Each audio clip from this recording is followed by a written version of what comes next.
The Celtic Unrestricted View is sponsored by AB Entertainment. It's a DJ and entertainment business.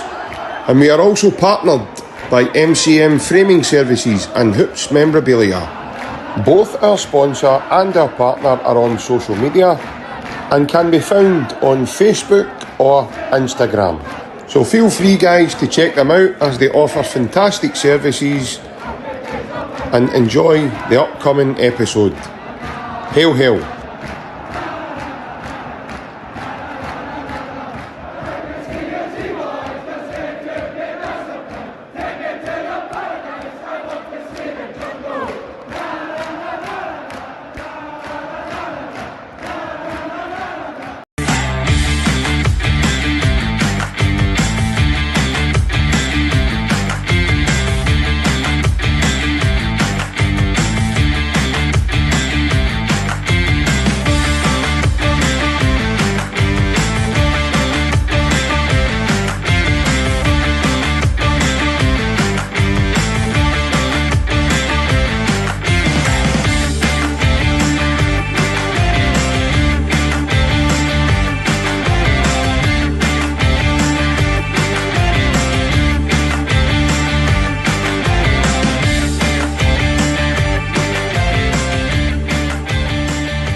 Good evening and welcome back to the Celtic Unrestricted View.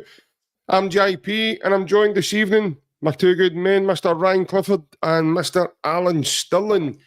Well, Aldo, it's good to see you, big man. I missed your big face, I have, mate, honestly. Hope you had a lovely weekend, pal. And I'm glad we're coming to the tail end of the international break, mate. We can start getting back to looking forward to what we love most, mate, which is Celtic. I missed my big face. You seen me a couple of days ago. I know, but I miss you, but I don't get to see you too often. I know I'm so lovable, but come on, that sounding a bit kind of stalkerish, you know what I mean? No, I'm doing very well. Hope you guys are well and everyone that's watching as well. It was a quiet weekend, shall we say. Obviously with the international football on, and Bonnie Scotland aren't doing the best, to be fair. So I'll be glad to be supporting a kind of winning side, hopefully, come the weekend. Because when you're international break, it's few and far between recently to be seeing Scotland winning. So I bring a Celtic back. Aye, we're all looking forward to it, mate. It's good to hear you're doing well. And Ryan, how you doing, mate? It's good to see you too. I think your wee gift. Obviously, it wasn't Sean Maloney this time. It was Big Scalesy before he disappeared in international duty. And he's went away and obviously get his first goal as well, wee man. So that stuff that's in that cupboard you're getting him must be working a treat. Still waiting Domestos to try to sponsor us, but we'll get there. It'll happen eventually. But no, I'm good. Hope he's well as well. Like Alan says, obviously, with Scotland recently, they've been good. I think Steve Clark under pressure to get a result tomorrow, even though it is Portugal. But I think if we do get a bit of hammering, then I think the pressure will be right on his back. But obviously Celtic the weekend coming up, massive game. A lot of people will be touting it as a top of the table clash and title stuff. But no, I think it'll be good to get Celtic back. And I know people like to call it proper football. I know Chris said they're proper football, as we call it. But I like Scotland as well. But it's just unfortunately at the moment we're not doing too well. But hopefully that will change. Cycles do change. So hopefully we get a result tomorrow, mate, and it will change. But yeah, I'm good and looking forward to the chat tonight, lads. Yeah, obviously, Alan, just like Ryan's saying, obviously, coming to the tail end of international, and I said that as well. And obviously, there's one more game for Scotland to go, which is tomorrow night. And then obviously, we're back to domestic. And obviously, Celtic taking on Aberdeen at the weekend. Have you managed to catch any international, you're set apart from Scotland game, obviously, on Saturday? We all had a chat about that. Any of the other Celtic boys on international duty? Did you see Liam Scales' header? And he's a couple of wee bits of highlights. International kind of football doesn't really exactly tickle my pickle, so it's no, I'm more domestic. So you've seen kind of bits and bobs across Twitter, but it was still a 2-0 2-0 defeat with Liam Scales last night, and Adomeda didn't get any game time either last night against Greece for Ireland. But I never came on there. So Rio Hatate obviously travelling across the world and no picking up any game time again, I think they're looking at. Which seems, I know these guys kind of love their kind of culture on an international team, and it's a kind of massive accolade to get caught up for the international team, but travelling the best part of kind of 8,000 miles across the globe to kind of sit in the stand, is that the best for our players? I'm not so sure. But as you say, Aberdeen and Saturday, top of the table clash, 5 points ahead of the other kind of nearest rivals. I wouldn't even say rivals at the present, but just looking forward to that, and hopefully we can get a decent win and put some distance between ourselves and our rivals in second. Yeah, and obviously it's a different side that's rivaling us just now, Ryan. Obviously we did have rivals last season, but now we've got a different type of challenge, and obviously the team that was what we call our biggest rivals are no longer even in the running for that at the moment. So we now have another contender to take us on at the weekend and see what they can do. But Celtic at home, mate, obviously we're massive favourites for that one, and you're looking for our star man to step up and do the business yet again. Yeah, obviously you've got to give credit to Aberdeen and their new manager. It's not really a manager bounce anymore. I know sometimes when new managers come in and they maybe sign some players and players get a boost, and players who have not really played under old manager, they get a wee boost as well. And maybe the first 2 or 3 games, maybe you get a wee victory and a good performance, but to be unbeaten and score a lot of goals, I'm sure unbeaten, that's right, Aberdeen are unbeaten, isn't it? That's right, isn't it? Yeah, I think they've won 14 years. The League Cup group stage games as well. Yeah, they're about 14 unbeaten. To do that, that's not manager bounce. That's the manager getting his message across and the players buying into what he's trying to do early doors. So I'm not going to say that the game's going to be easy, because Aberdeen are going to come with a game plan. They'll try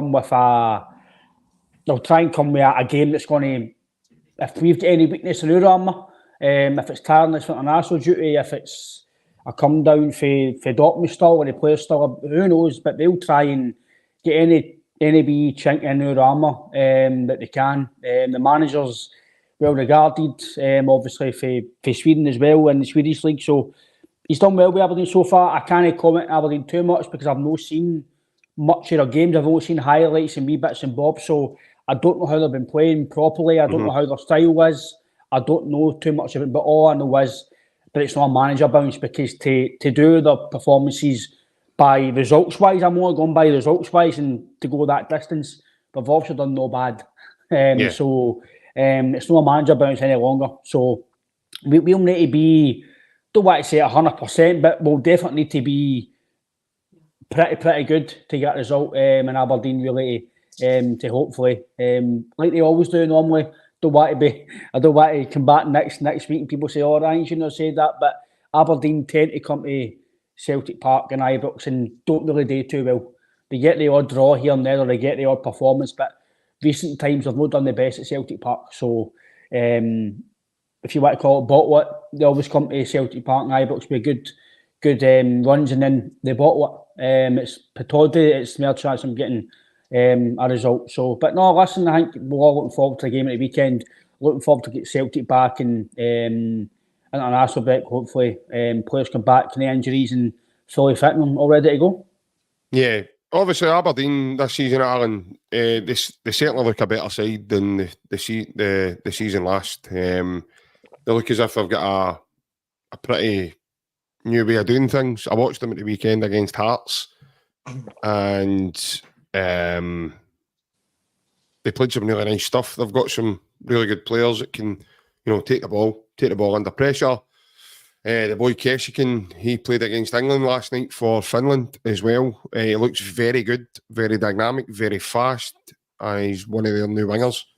I know the big boy Gui was doing very, very well, but he's got a bad injury. Kevin Nisbet's came back up the road and he's kind of really done well. He's made a big impact on the team. So I think James Kennedy in the comments here, you know, among other Celtic fans that I have spoken to already, they do think it will be a tougher tie than certainly an Aberdeen team we faced last season, mate. Yeah, I watched most of the game against Hearts. I seen kind of dribs and drabs of that. That was kind of background in the telly, but they were kind of playing an expansive type of football. But at the same time, there was patches in that game that they looked very, very open, and I think that's kind of patches that we can really, really hurt teams that they play that kind of football. So Hearts probably could have taken a point for that if it was they would go down to 10 men. But there was parts of the game that I watched that Aberdeen looked very decent with their football going forward. Probably especially the first kind of 20 minutes, I thought they looked really good. Yeah.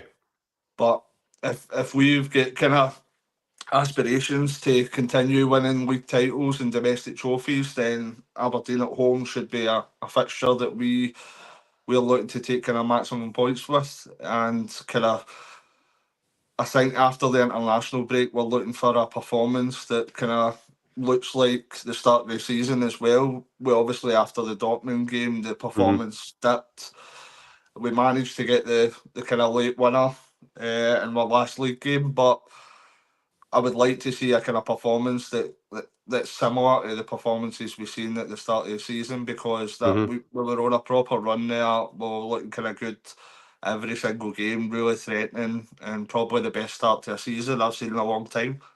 So obviously, primarily the focus is on 3 points on the board, no matter how we do that. But I would like to be a bit greedy and say I'd like to see a performance this weekend to get us back on track to where we were kind of a few games ago. Yeah, I think, lads, to be fair, we are at home, so you would expect us to, you know, to be turning up and being at full pelt or thereabouts.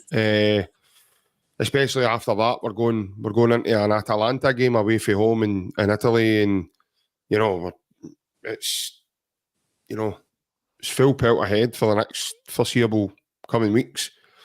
Aberdeen, they've got a tough schedule over the next period of time. I think it's Celtic, and then they play, I think it's Dundee United they play, and then they play the team across the water. So their next kind of 3 fixtures will kind of, it could set up their season for, you know, to look better than what previous seasons had for them anyway. And give ourselves a good shout of staying at least second for the next period of time. So I do think, with us being at home, Ryan, obviously, it gives us an opportunity to really start with a right good momentum, as Alan was saying there, and obviously really take the game to them and ask some questions that teams have not been able to do yet. But again, I keep saying it, and I will keep saying it, Celtic are a different animal for the rest of the teams that are, you know, that Aberdeen are likely to face this season. And regardless of the result for Aberdeen at the weekend, the game on Saturday isn't going to define their season. You know, so they're going to still have a lot of football. But again, for us as well, on the spin side of that, it just keeps us ticking over and keeps us in this run of momentum that we've currently got. Yeah, I'm hoping we don't concede, but I'm expecting quite a lot of goals. We may concede, because I do think the way Aberdeen are going to come, like I've said, I've not watched them too much, but what I've seen from them, he likes to get them pressing, similar to us, obviously not to the quality and degree that we do it, but he's trying to bring an expansive, like Alan says, he's trying to bring an attacking brand to Aberdeen. I can't see them come to Celtic Park and park the bus. They will have to defend, but I think they'll try and have a go. So I can't see them. I could be wrong. I could totally read the full thing wrong, and they could come and park the bus, but I just can't see it. Especially when you've got Kevin Nisbet up front, they'll want to get the ball to him.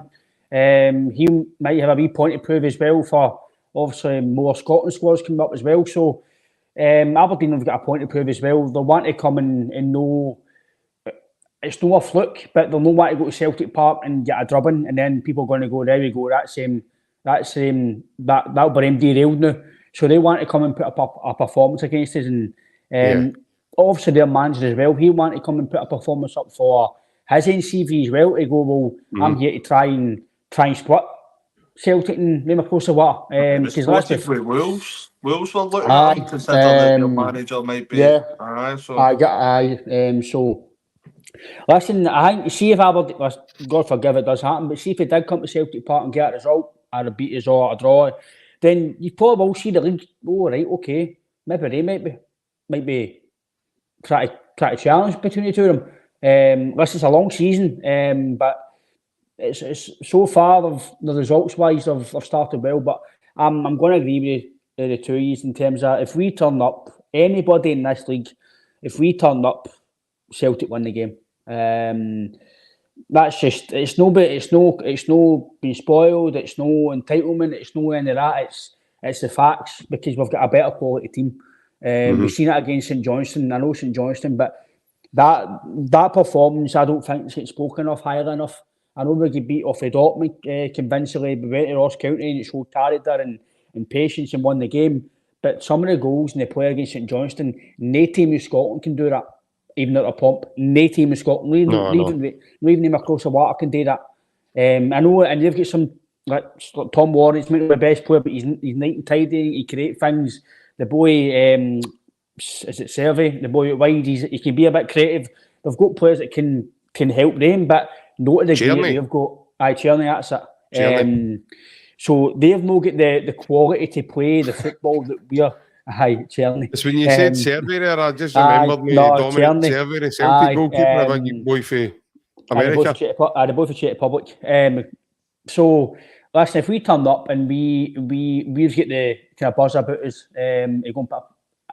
listen, there'll be one winner, but it's all about on the park. It's what you do on the park. It's sorry us saying Aberdeen started well, or we've got the quality. It's about doing it on the park. So.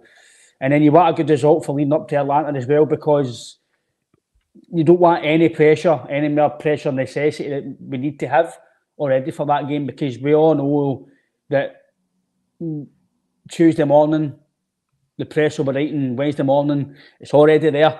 It's already wrote up, Celtic beat again, and so you want all the momentum we can into this game against Atlanta, and then we can hopefully... Is the game's on Wednesday, isn't it? The Wednesday after the Aberdeen game, It's a week kick-off as well, I'm sure it's a quarter to six kick-off. So Tuesday morning they'll be writing up, we're already into pool till Wednesday, so we're wanting to win this game, lads. I feel with the best momentum we can, and that's going beating Aberdeen, hopefully with a few goals, and then got to Atlanta, and obviously we'll speak about it next week. But no, I think it'll be a good game for probably the neutrals as well. I think that's a good game for him to watch, but obviously for us, we're hoping for a good result. Yeah, obviously as we gather momentum into this week, because I think the key thing is, Alan, obviously some of our lads have still to come back from international break, so the key is to try and get back with very minimum or very little injuries as possible, so that the squad shapes up nicely going into the next league game. Aye, we've not got kind of the majority of the squad where we have done in kind of past years away for international duty. So a lot of them are kind of they'll still be training, or whether they're having a few days off. Actually seen a photo just earlier on Twitter that Kyogo was in Isle Mull. He's been spotted. He was in Isle Mull for 2 days. Was it Iona or something he was? I can't remember, but I just seen the photo. Somebody clocked him in Mull. He was there for a couple of days. So they're obviously having a break, the guys that are on their own international duty. So as we see, after the last league game, I thought we needed that kind of international break, just that kind of time to reset, rejuvenate, kind of kick start our season, but we had that wee kind of blip, obviously a big blip against Dortmund, but we weren't maybe up to our usual standard of performance against Ross County. But players are always human, so let's hope we get to the standards we've seen against the likes of St Johnstone, against Aberdeen, and if we play that standard and that level, as Ryan says, I think a lot of the teams in Scotland are going to find it extremely difficult to live with that kind of standard. Yeah, 100%. Because I think I've spoke volumes about it on here plenty of times now, and I've always said that Celtic they're at a higher level than the rest of Scottish football, and I wouldn't even say on their pomp or even at their best. They're still too good for the rest. You look at the changes we can make off the bench, how the difference it becomes against Ross County in a game that was stuffy for us, and there'll be more. By the way, I've said this a couple of times as well. There will be more games where we have to roll our sleeves up when we really need to get in about it, and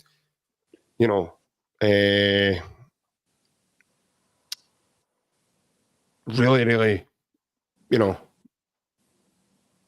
work hard and graft and battle, and that's fine. That happens in football. Unfortunately, I know as Celtic fans, we probably put a lot on the team, in terms of pressure-wise and expectations, but we're not going to blitz teams every week, lads. We won't beat teams 4 and 5-0 every week. It just can't happen. Football doesn't work like that, and it's a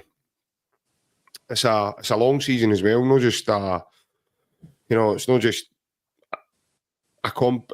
Games come thick and fast for Celtic. It's competition Celtic and more than one competition at a time, battling, trying to fight in all fronts. So it's difficult. Squad stretched as well. That's why Celtic have got a big squad as well. So these games are, they're tough.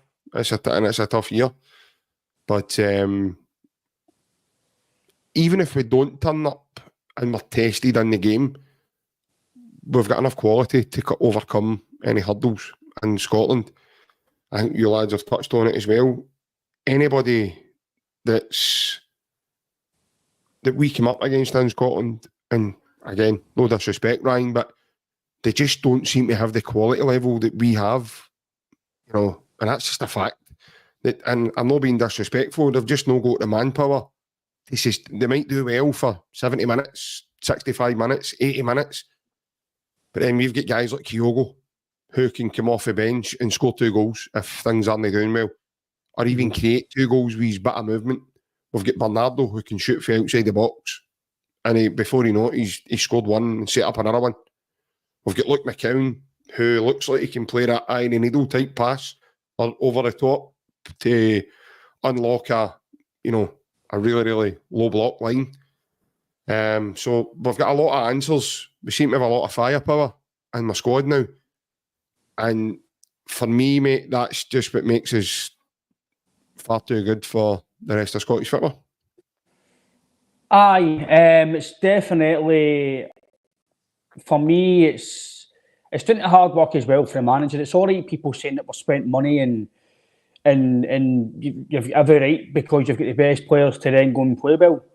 That wasn't the case last year when we spent a bit of money. People were saying, even myself, the football wasn't good to watch and why he's not playing well and stuff. So now we're playing well, it's easy for Celtic. It wasn't that last year when teams were beating us, or we went through a blip for a few weeks in a month and a bit. So it's just because you've got the quality on the park, that doesn't mean it's going to happen on the park. You've still got to work hard and you've still got to put that into practice, and that's still beating these teams. We're not going to beat every team 4 and 5-0. No. We're going to have games where, like against Ross County, we might go to Atlanta, maybe get beat, maybe have a hard game, or we might win. But no matter what, the players will be tired because it's going to take a lot of effort to go to Atlanta and get a result. Then it's travelling, and then the weekend's game, you might get a stuffy performance again after Europe, and that's expected because you're not going to go every game out in Europe, maybe get a result and then come back and be all guns blazing, because we're not robots. We're going to have performances like this, even though we've got guys like Engels and Kyogo and Bernardo and all these guys, flair players. You're still going to get stuff for results because sometimes teams do a number on you. Like Ross County didn't play that well in terms of going to win the game. But if you stay to Celtic, they stopped us playing through them. You can see they set up to stop us. They stopped us playing through the middle, which I thought was quite intelligent, because that's when most of your play comes through the lines and through the channels. They stopped us playing through the middle and thought, right, get the ball wide and we'll just deal with it. You just deal with it. And I'm kind of hoping a lot of other teams don't do that, because then we'll rate and then figure out, right, if that's what they're going to do, then we'll need to do something else. But, listen, we've got the quality. We were playing through that kind of low block. It's just that we weren't at our point. We weren't playing as crisp, kind of fluid passes. That's probably the reason why we weren't able to break. But see, but on that, Alan, like you said as well, see, even though it finished 2-1, the first half, like we all say, the first half was really poor. But even in the second half, with a lot of chances, it was just not been critical. The second half could have finished 5-1. So it's not like last season we weren't really creating anything. Yeah. And the games we were winning 2-1 last season, Ryan, the scoreline spoke about the game. And obviously, like you mentioned about Kyogo, he's had a fresh. He's probably done much. He's maybe done the odd training session here and there himself and bits and bobs, but he's obviously been away travelling up Scotland and stuff, and so he'll be fresh. I think Alistair Johnson was away to Palma. Whiskey tasting. So these guys will be fresh. Adam Reader didn't play yesterday, so he'll come back fresh. To the distillery. So there'll be players that are coming back fresh. I don't know if Engels played tonight for. I don't know if Engels played for Belgium tonight. I know he was on the bench, but I don't know if he played. I know he didn't play against. I can't remember who he played the other day. But I know he didn't come on, so he'll be fresh if he's not played tonight. So Bernardo's done well again with Portugal, so the team should be okay.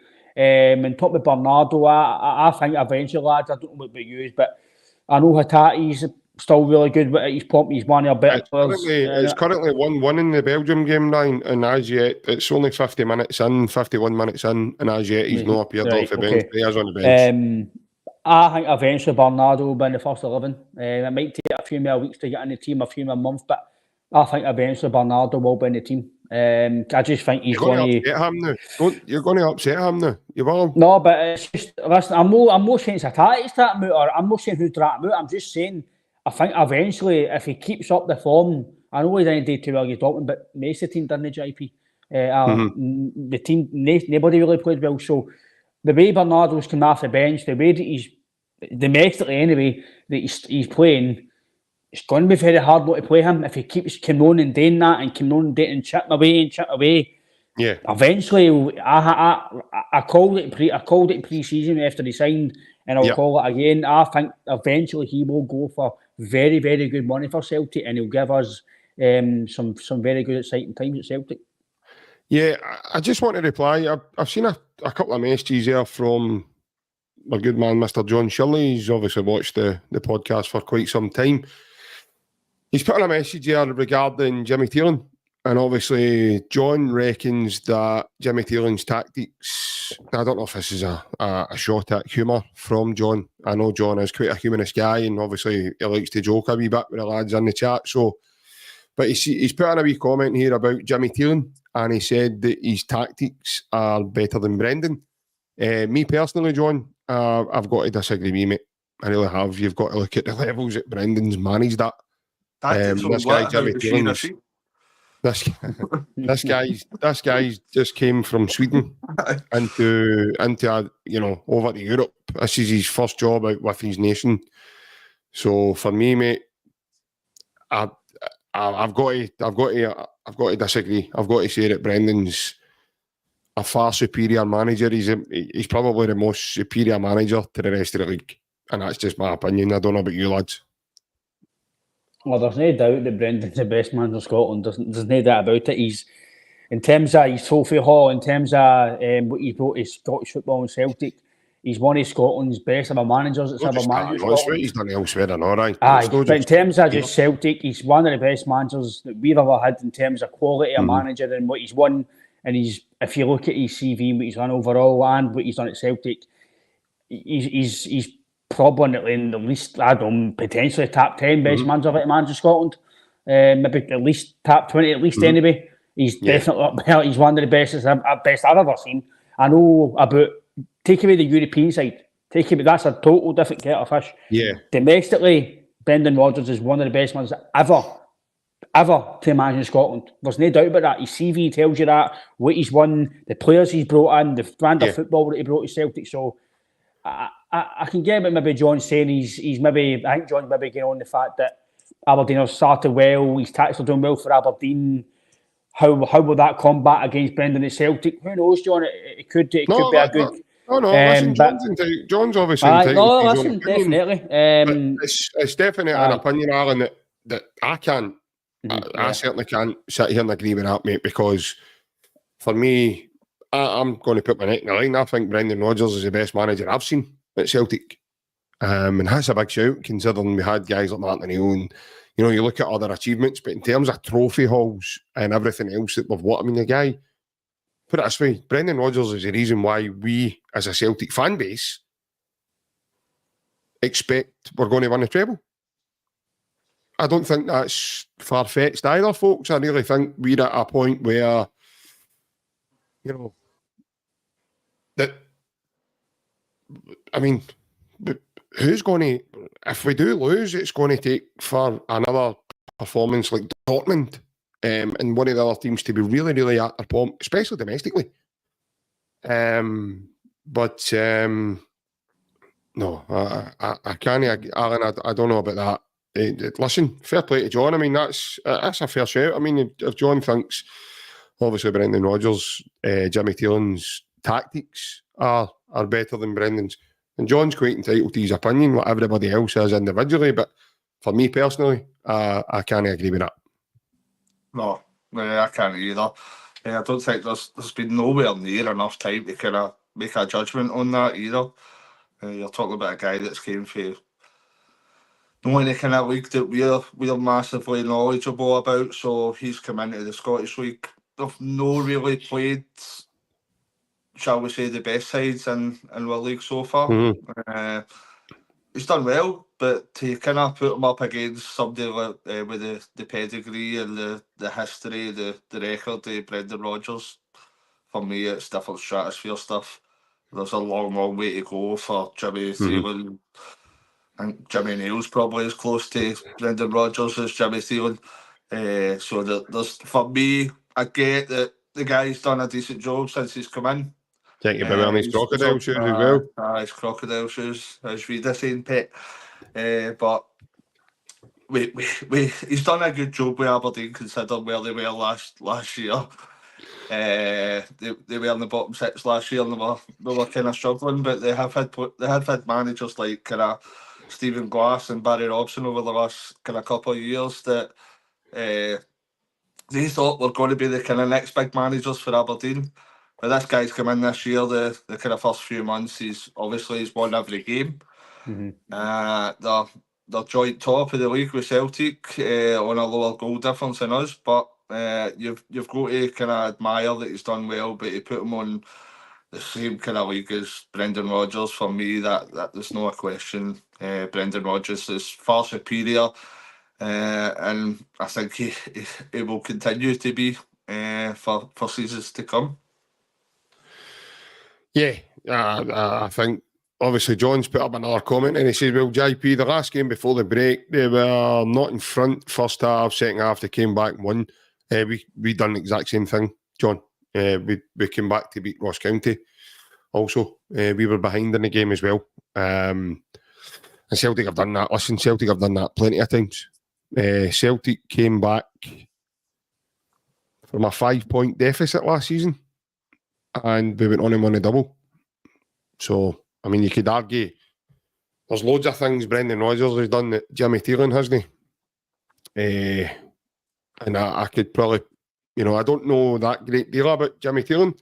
Fair play to yourself, John. And obviously, if you've done a wee bit of homework and you know about his tactics and stuff. And yeah, listen, there's a lot of rumours going about Jimmy Thielen now, and I've heard a lot of football men chat about Jimmy. Brendan's been very complimentary of the man himself. He said he's looking forward to meeting him on Saturday. And fair play to him. Listen, I agree. I've seen comments as well saying that they don't think Aberdeen will hold on to him. I think it was P. McLaughlin that said they think he's here for a bigger gig. That's what happens when you're a young, progressive, modern thinking type manager. As Brendan touched on it before, Ryan, early stages in your management, mate, you always seems to be in a hurry. You know, you're always in a hurry to get there. So until you get a bit of experience and you go down the line and you go, right, I'm quite happy here. I'm going to try and settle here. You look at the other lad as well, Southern Scandinavia, another big one, and Jimmy Taylor's well respected in that end of the globe, mate. Another one that's very well respected is your man Knutsen over at Bodo Glimt. But again, he's talking about another manager who's never left Norway. You know, I'm not saying he's a bad. That's why, you know, I think he's a decent coach. His team play a great brand of football. I was chomping at a bit if Brendan, unfortunately, couldn't become the Celtic manager again. I told you guys he would have been the guy I was, you know, I'd be wanting as the Celtic manager. But again, I'm not going to sit here and say that I think his tactics are better than Brendan's because he's only been in the one place. Brendan's, you know, he's had a variety of different things on his CV. And Jerry, I'm not too sure. Jerry Burns is asking what his record was like before he came to Aberdeen. I'm not too sure. I don't know. I think he won the Swedish League, as far as I'm concerned, Ryan. I think he was. I think he done 2 years with one of the bigger teams, and he won. I know he finished second in the next year. I know he finished second because Lager Bielka was his team, and they finished second. I'm sure.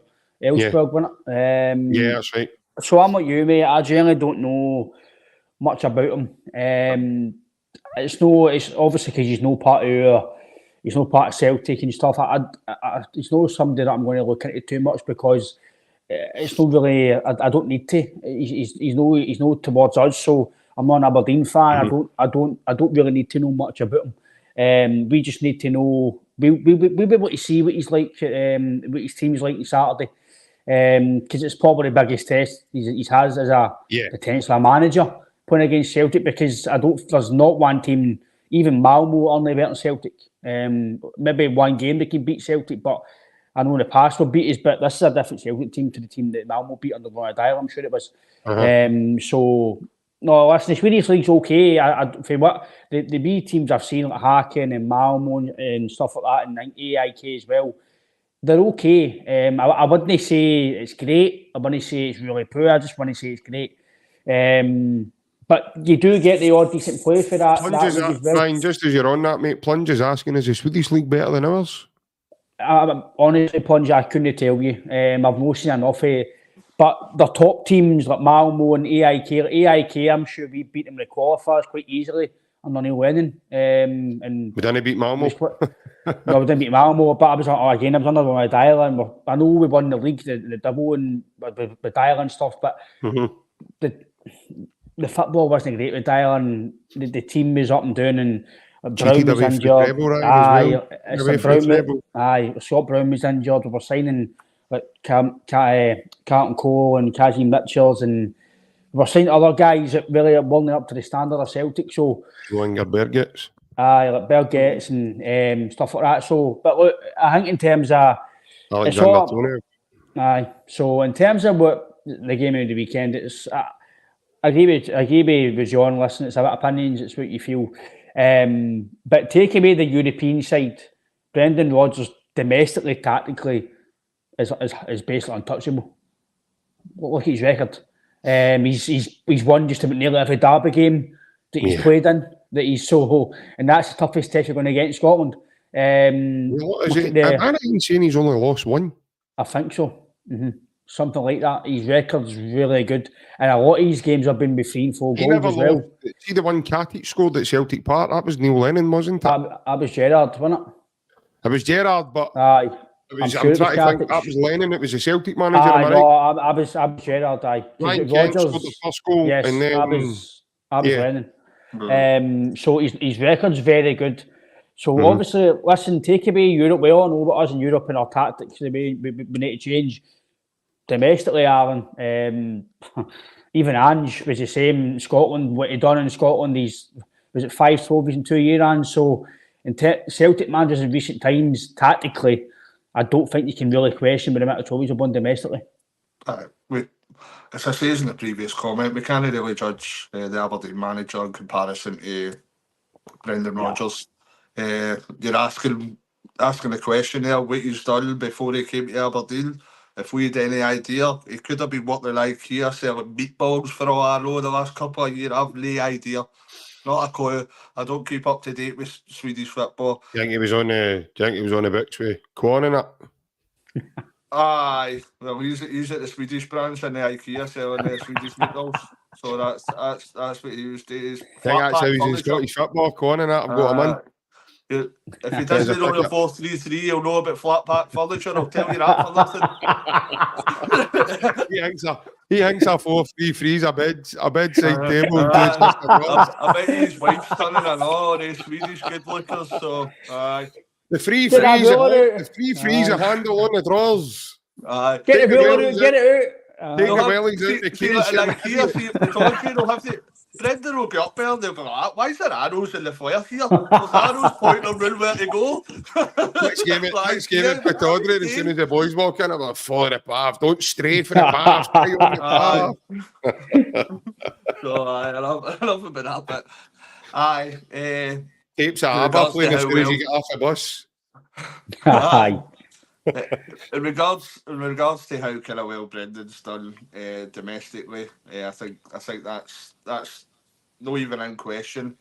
He's done outstanding domestically. Obviously, that's a lot of praise that he's got in terms of the domestic front. But we obviously gave him the criticism that was probably merited with his approach to the European game a couple of weeks ago against Dortmund, and we've all kind of agreed that approach has to change in the next kind of couple of our European games. That might be kind of slight tweaks or slight changes, but in regards to domestic, as we say, I don't think there's much we can kind of bring Brendan down on in the domestic front, because trophies kind of speak for itself, and the amount of wins and kind of Glasgow Derby wins that he's had as well kind of speaks for itself. So, and that. A wee point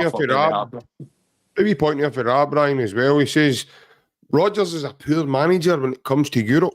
Winning everything in Scotland should be the standard. Our team costs 50 million more than any other team in the league, with players still at the club. I'll give my thoughts. I'll bring you. I don't know about the figures. I've not got a clue about that figure. However, I think maybe even Rab there might just be a rough. I agree, basically. Some of the saying, but Ryan, I'll bring you in on that one, obviously, and then I'll give my view on it as well. Aye, the standard to Celtic is win the league. That's your bread and butter. That's the standard that we all fans expect. The board, everybody in the club. The expectation is that we win the league every single season. People might say that it's impossible to do that every year. It's not impossible. It's just down to obviously being better than every other team and winning the games. And the standard is winning the league. And the standard isn't trebles, by the way. The standard is winning the league. If you win a Scottish Cup, you win a treble. Listen, that's phenomenal. It's a massive bonus. The biggest thing for us is winning the league and getting in the Champions League. Obviously, the Champions League is obviously the money and the prestige that comes with that, and hopefully eventually we still could. It's hopefully the standard I've said the last few weeks. No Scottish football now. It's a European level that we need to be striving to be better in. Be that recruitment, be that tactics, be that whatever it is we need to do to be better. That's the standard for us now. The way we are with this present team, we shouldn't be just looking. We'll just beat St Johnstone. No, we'll do what we can in Scotland. We'll try and win the league and try and get a cup, etc. But we need to try and strive. We should be, in my opinion, lads, we should be recruiting players to get us better for Europe. Because if you do that, they're going to be good enough for Scotland. So if you go for Europe, then you know they're going to cover you in Scotland, and they might potentially take you to that. So, listen, I get what Rab's saying. I get what he's saying. The standard is expectation is to win the league every season and qualify for Europe, if that's through qualifiers or whatever else. But for me, just because you spend money doesn't mean you're going to win the league.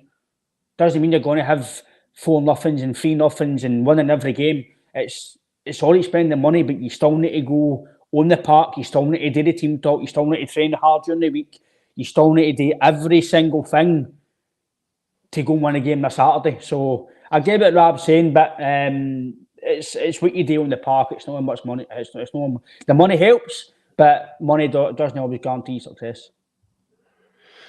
No, money doesn't guarantee success, Alan. I've said that numerous times, mate. In terms of Scottish football, even when I hear our fans talking about it and saying, it's only Scottish football, that isn't Celtic's fault. We can't do anything about that. And we can only beat what's put in front of us. But to do it the way we do it, and the fashion that we do it, is astonishing. Absolutely astonishing. Because to win trebles is a hard thing on its own. But to win as many as what we've won in most recent times, it's just farcical. You could go anywhere in the world that doesn't know anything about football, and even them would laugh at you and probably wouldn't believe what you were telling them. The amount of trebles we watched Celtic won in the last 13 years. It's phenomenal. Absolutely phenomenal. To totally obliterate your own league. And like I've said to you guys before, Alan, if Scottish football was a computer game, then they'd be looking to take Celtic out of it because of, people say this league's a two-horse race. It's no. Look at the last 12 years. It's not a two-horse race. It's the same team that wins it all the time. And again, that's not down to Celtic's fault. But we can only do what we can do. And maybe this is just me, I don't know. And I'm always trying to look for the positive in something.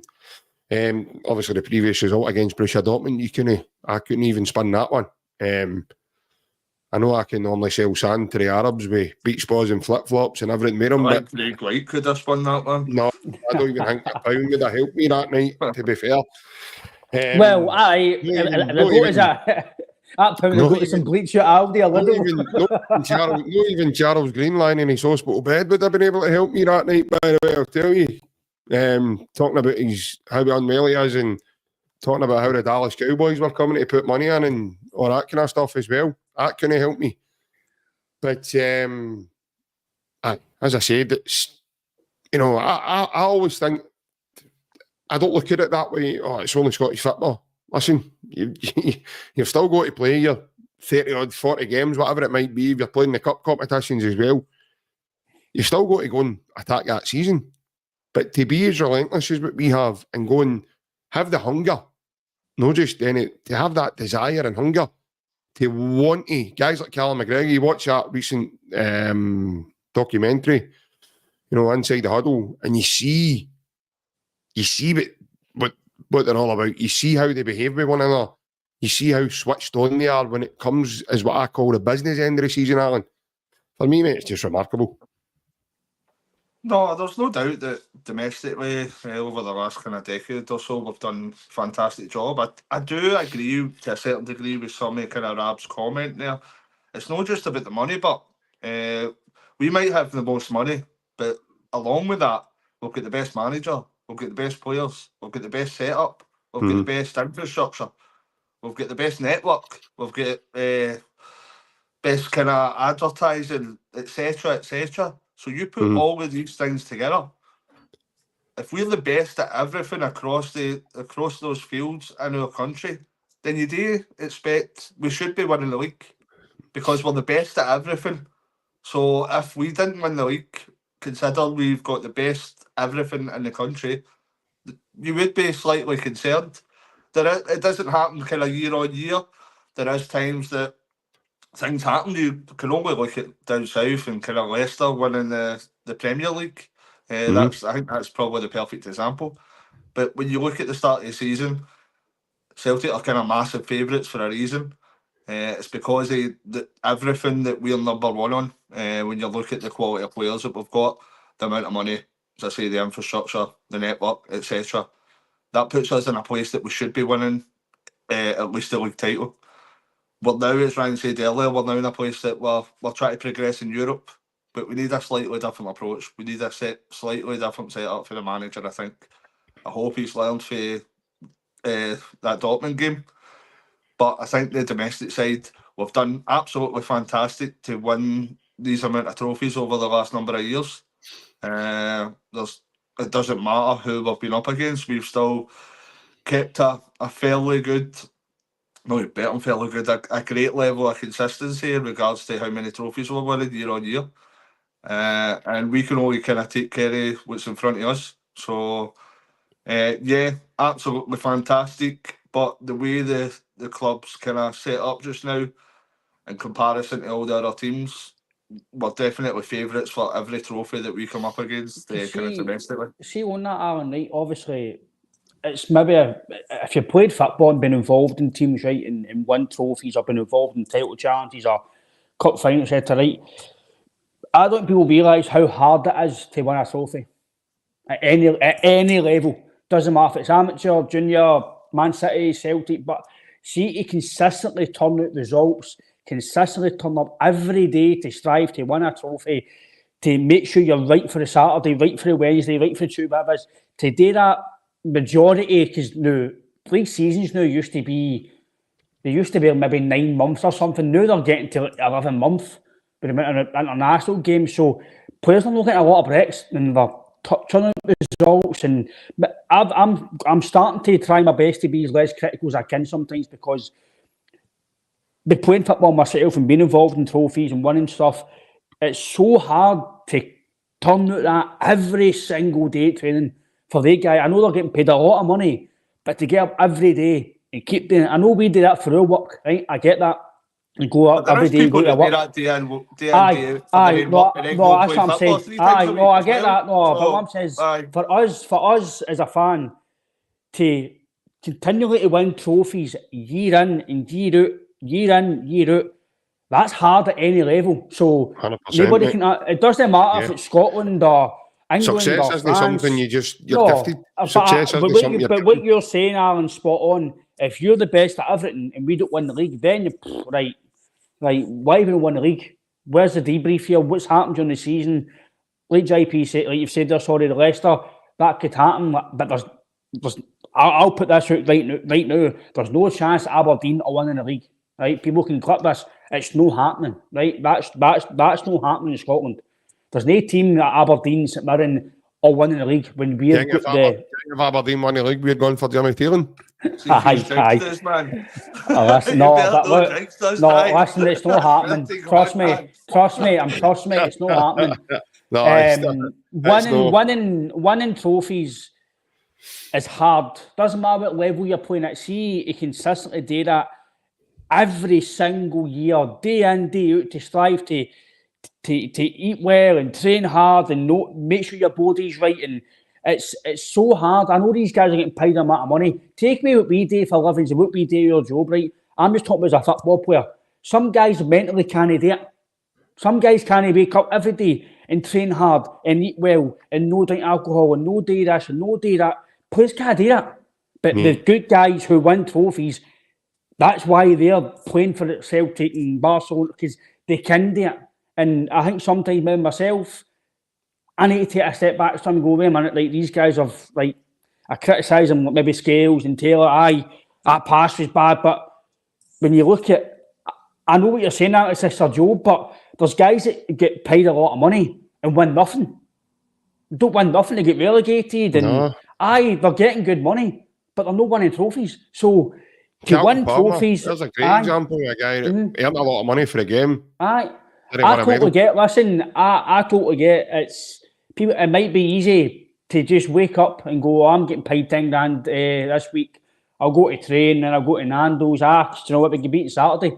But there's some guys, take away with how much money they get, they're still human beings. You might wake up, us men, we talk about mental health. You might go, you know, I really can't bother to be training. I can't bother.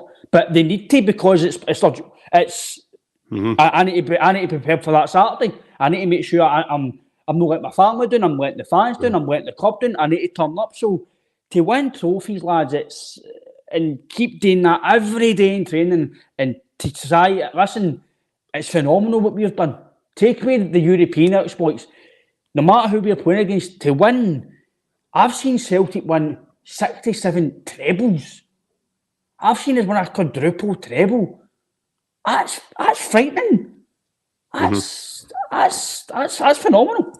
It doesn't get talked about enough for me, Ryan. In my opinion, with the Celtic fans, we don't seem to talk about it enough. It just seems to have been forgotten about, and we always concentrate on it. You've got to look at that. You've got to remember it. You've got to. It'll stay me all my days. Oh, 100%. I mean, you look at the start of that. You know, the first one was an invincible treble. You know, the Tom Rogic moment, practically the last kick of the ball against Aberdeen in the Scottish Cup final.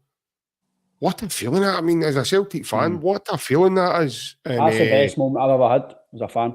Ever. There you go. So, and there's plenty of guys like yourself in that same bracket as you, Ryan. I mean, I've had a lot of, don't get me wrong, I was there that day with Stoke Rangers and cemented it. Stoke them winning the old Rangers 10 in a row. And when Brattbach scored, I remember my dad crying. My dad was literally crying because prior to that, he'd seen them winning everything. You know, they won a lot of trophies, and I think that was one of the first times I ever saw a tear in my dad's eye. And that's the emotion that meant, you know. But now, the younger generation and Celtic fans like yourself, Ryan, is just used to seeing Celtic winning. They've no... I remember when Celtic won the winning trophies. I remember when Tommy Burns had us and we just couldn't win it, and then eventually we won a Scottish Cup. That happened in this modern day generation, Ryan. The River Clyde would be full of people now because people would be jumping off of Kingston Bridge constantly. You talk about bleach. You talk about that. Half the pubs in Glasgow would have it on draft. But I know you're right, and it's not a bad thing. I don't think it's a bad thing to say in a way plunge. He said that obviously, Ryan, you're spoiled. You are spoiled in a way, mate, because you've grew up in an era, mate, where Celtic have been totally dominant. I remember turning on the telly, mate, and watching guys like Wayne Biggins, guys like Carol Muggleton, you know, Anton Rogan try to play when he flew. Like,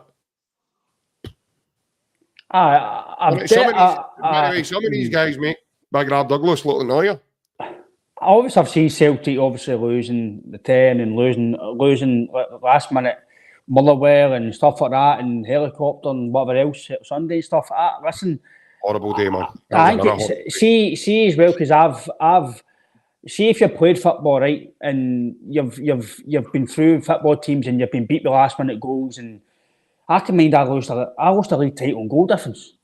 So I know how it feels to lose titles as a player. And I get it, maybe because we've set the standards so high recently, Aaron and JP, that when we lose a title or we lose a game, fans are like, why we get beat here? But it is natural to lose the odd game. See, in a normal season, right?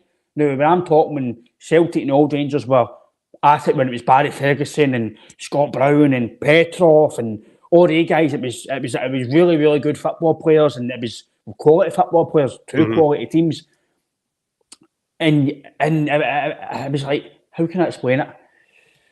That when you lose, but you know what? We've lost to the better team, right? We've lost, but it's different now when you lose. People just think that they expect to win, but see then it was just like I think it's different. You can't really go on that because it's different now for me. But I just think for me, like JP says there, I think in terms of us success wise, I can get what I'm maybe I have been a bit spoiled in terms of what I've seen. But listen, you have massively been spoiled. But what I'm saying is, in terms of what I'm saying, Alan, is that's because maybe people even younger than me, when they've not seen us really lose, they don't know why we're losing that game, why we don't won 2 games in a row, and that's just that. It's just right. See, right. See, and I'm not saying that's just to be funny or anything like that and make a joke. See your dad. Speak to him about games, mate. We were turning up to games against United, expecting we would get away with a draw. I remember, by the way, I remember 80s. We were going to Tannadice saying if we up with me, we'll be doing all right here. See if you grew up when we did, right? And obviously Ryan Keats Ryan keeps Lewis Scales in that in his basement and now. Ryan would need an underground bunker to keep about 24 players in it, the way he feels it now. Aye, That's the that was, by the honestly. way, that was just the Celtic first team. That wasn't in the Aye. reserves and all that. It came in as well at the time. So it just pick up on that. It's a different time. It makes you, growing up in 100%, that man. period, it makes you feel a bit more kind of grateful that we're going through a period of winning these. My only point was to start with that if you're a neutral and you're looking in and you see that who's got the best players, who's got the most money, who's got the best infrastructure, who's got the biggest stadium, who's got the best setup, who's got the best everything. We're in a position that we should, there's that much of a gap that we should be winning the league year on year. I'm not saying that there's human error that can be calculated into that, so it's no a 100% certainty that we win the league every year. But we've put ourselves, with how well we've done, we've put ourselves in a position that we are massive, massive favourites to pick up any competition that we go into domestically. So, and considering where the kind of years we were talking about there, JP, that is kind of a different stratosphere. That's light years away from where we are at present. We can't be complacent, but as you guys says, it still takes a bit of work it takes a lot of work to win trophies and win a league title. But we could maybe win that league title in 80-90% played, I think. We could probably have a couple of kind of massive injuries. We're better players and probably still do relatively well with winning the league, I think. But that's down to how many trophies we've won recently. We've set ourselves up in a certain manner that we're now massive favourites in every domestic competition we go into. And for me, that's a fantastic thing. That's what happens when you win a high punch. That's what happens, Alan, when you, like JP spoke about at the start of the show, about when, obviously, and you spoke about as well, about the Aberdeen manager, he's been touted already for. That's because he started very well. When you start successful and you have success, it's the same when some of our players start very well. Eventually, like Matt O'Reilly, they're going to get suitors. You're going to get people talking about you. You're going to set standards. And if we keep winning leagues, it's no John, you're all right. If we keep setting standards, then the standards are going to have to keep going, and that's why when you set standards, there's expectation. So that's what happens with football. If you win the league, we won the league, was it 8 points or something last year? Then I said at the start of the season we'll win the league by 10 plus and win the treble, and I still stick by that. People are going to clip this and say, but that's just at that present time. I feel that we've got all the ammunition to go and get a treble, and we've got the ammunition to go better than last year's trophy points total. That's just what I feel. I could be flat in my face in the season. I could be totally wrong.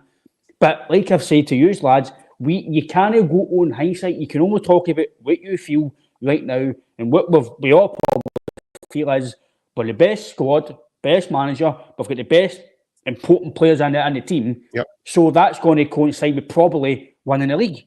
And that's not me spoiled. It's not many entitlements. What Alan says, when you've got the best at everything, 9 times out of 10, the best wins everything. No?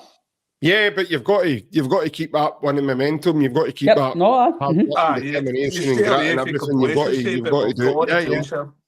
Yeah, 100%, mate. And that's what's most impressive for me, lads. The way they churn it out, the way that they stay that bit ahead with hard work, the way they set themselves up, the professionalism of them. They're brilliant as a squad together. They've been together now for a number of years. They look like an experienced squad together. And they've added bits of quality now. And our man Arnie Engels has just come on for Belgium in the 81st minute there against France. So they've took off Yuri Tielemans. And Yuri Tielemans has also missed a penalty tonight for Belgium, but they're down 2-1. France are down to 10 men also. But yeah, we've said it millions of times, lads. Celtic are a big fish in a very small pond, and unfortunately, that's the part that holds us back, the league, But the way we are ran as a club and everything, it's not down to playing Scottish football. It's down to a lot of hard work, years of commitment for certain individuals running about the club.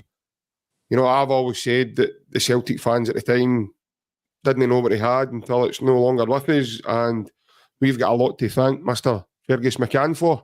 And you know, in that time when he saved us, because if back then there wasn't, I'll come in and buy you for £1 and put you into the money. There wasn't any help away back then. It was the shutters were coming down, and that was it. Celtic wouldn't be having this conversation now. So, and if we started again, would have probably had to start again as a brand new, you know, club. But knowing probably the way things work, and seemingly the way it's working now, as you know, you've still got all your titles and you've still got everything that you know, everything that you had before. So if you build a snowman, you melt it and you rebuild it according to a certain side of Glasgow, it's the same snowman. But aye, we'll leave that for another day. But I do apologise, folks. This is supposed to be a Monday night. It's supposed to be the dial-in, but I've had a wee bit of a technical problem. I've tried not to look annoyed about it all night.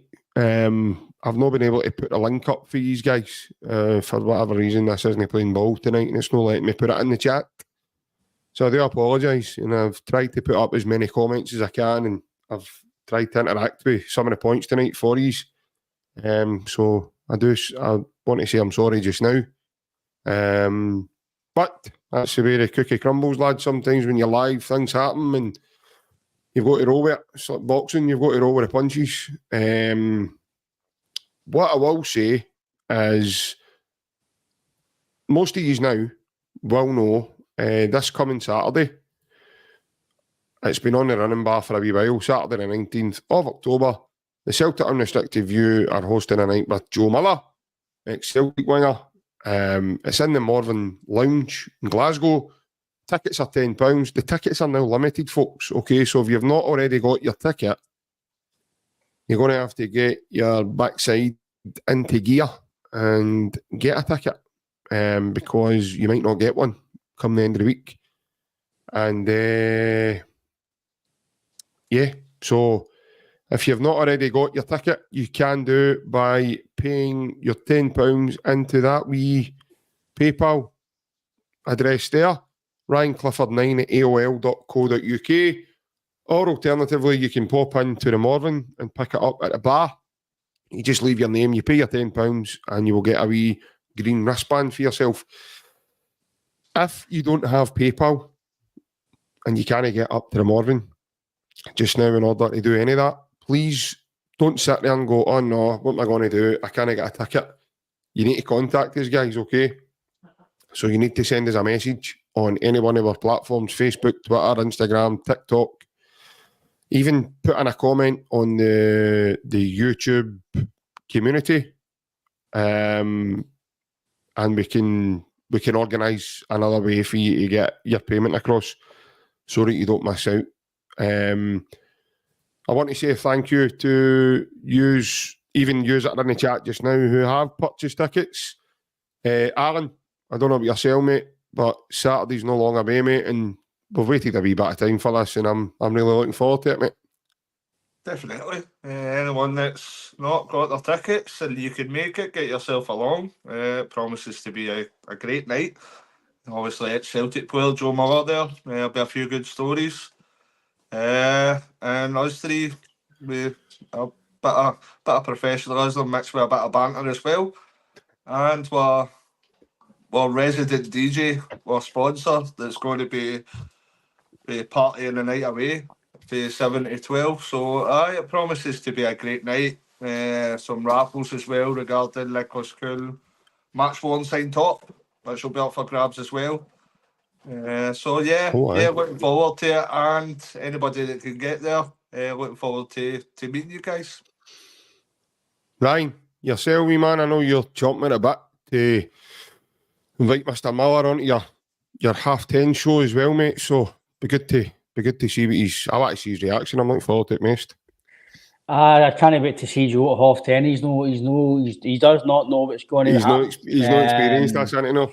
No, I think the rest of them of them will be getting the blinds shut and they'll be looking forward to the half 10 show. But no, on a serious matter, we're looking forward to it. It's going to be a really, really good night. Obviously, like Alan says, DJ, Big Bev, he's actually just come back from Ibiza, resident DJ in Ibiza and Ushuaia, so we're getting an ultimate DJ. But no, on a serious matter, we're looking forward to it, lads. We've got a really busy week for ourselves as well, so obviously lean up to that as well. So hopefully see all the viewers that have been watching us over the past few years and get a good night with us, and we can get a wee chat with you face to face as well.